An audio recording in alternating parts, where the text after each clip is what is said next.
Hi, Mum. It's me again. I know that it's been a while since we last spoke. In fact, it's been 10 years. I guess that means it's time we sat down and had a chat. Did I ever tell you I have a secret? Do you still love beans on toast? Me too. It was that one thing, the only thing that I could cook for my brother and sisters when no one was home. Well, you were home, just not present.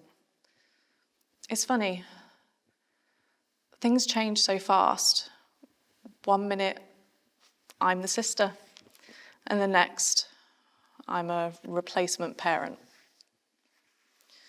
After all, sleeping all day was a part of your routine. I guess people really don't know what goes on behind closed doors, including you. I used to skip college just to keep an eye on you.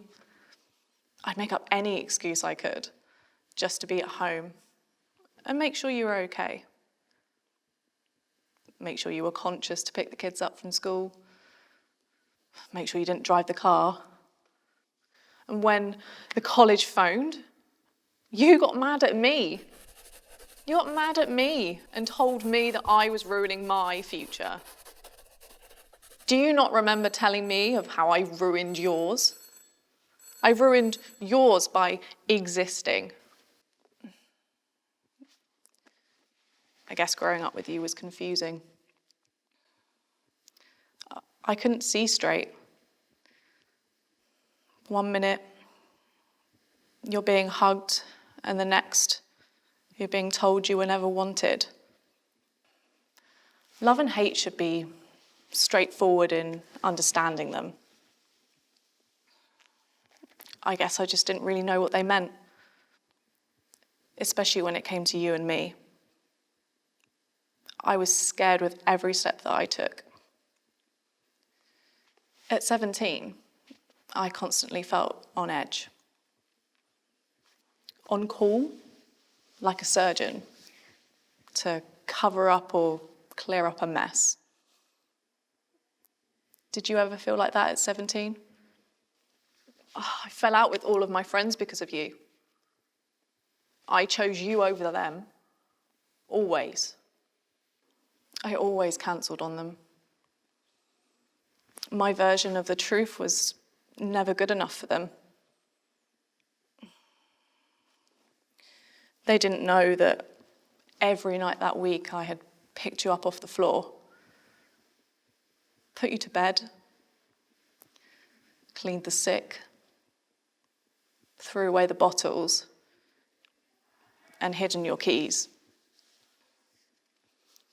I'd never tell them that version of the truth. I was just sick again. I hated coming home.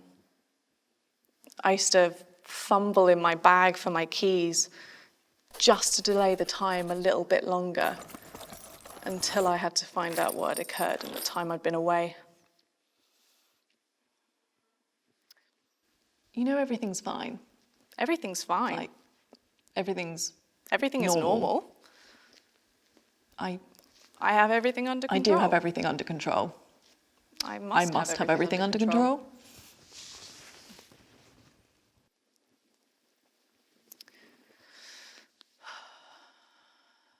Loneliness.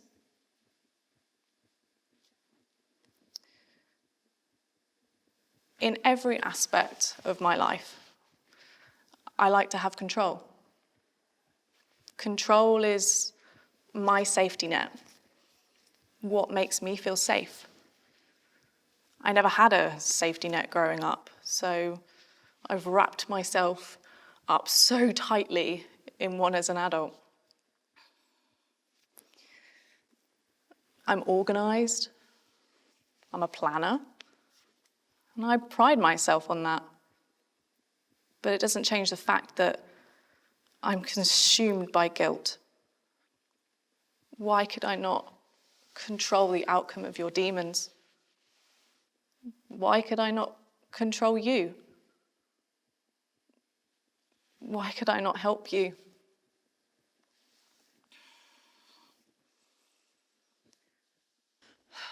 I begged you once. Begged you. I begged you once to stop drinking. But it never mattered to you. It didn't matter how angry I got at loud you, I shouted at you, loud or I shouted how angry at you. I got. It just never made a difference. Never made a difference. Do you remember us fighting? Or me shouting at you? I've carried guilt on my shoulders for what feels like a lifetime.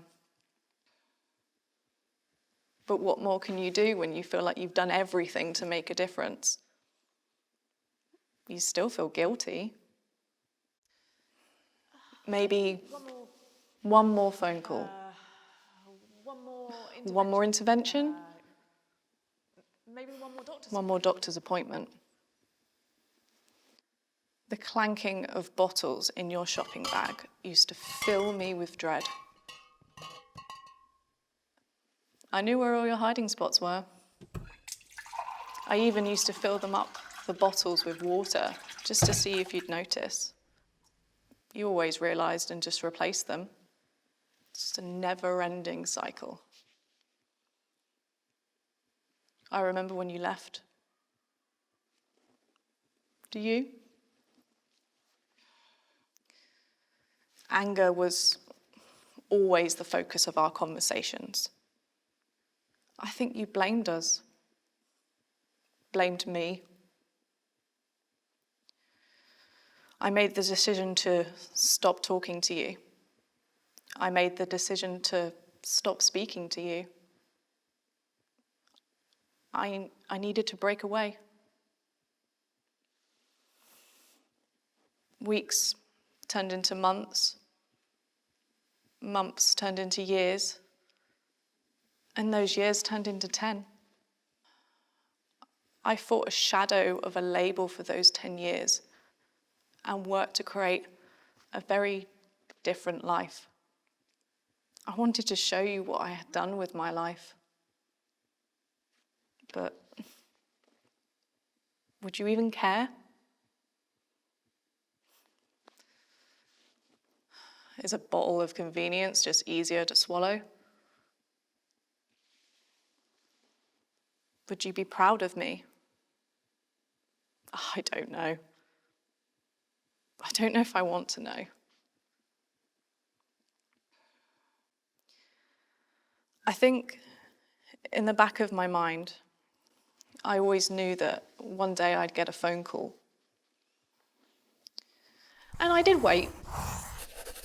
I waited for that phone to ring. But I guess it just didn't matter, if it was good or bad. Maybe I still waited. Maybe when we were older, matured in life and ready to cross that bridge, we'd get the chance to talk. I just didn't expect the bad news to come so soon.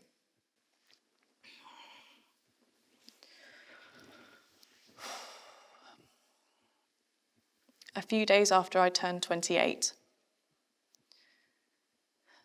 you died.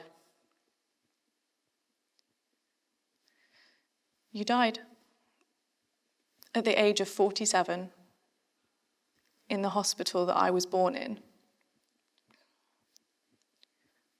where we had minutes to catch up and minutes to say goodbye.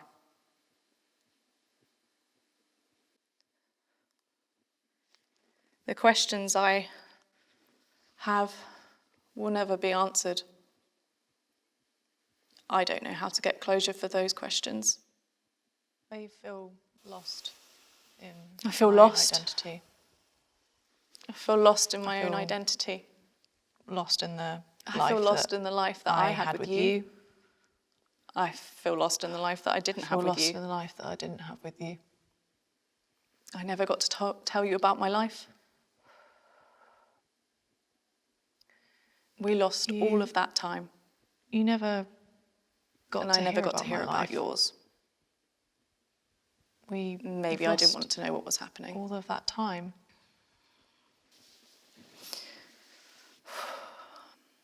So, did I ever tell you I have a secret? My secret is you.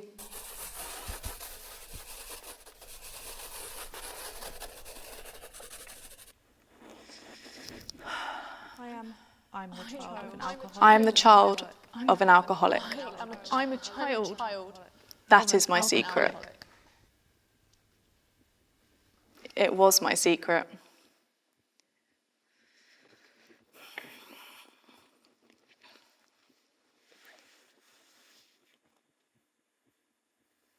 Do you still like beans on toast? Me too.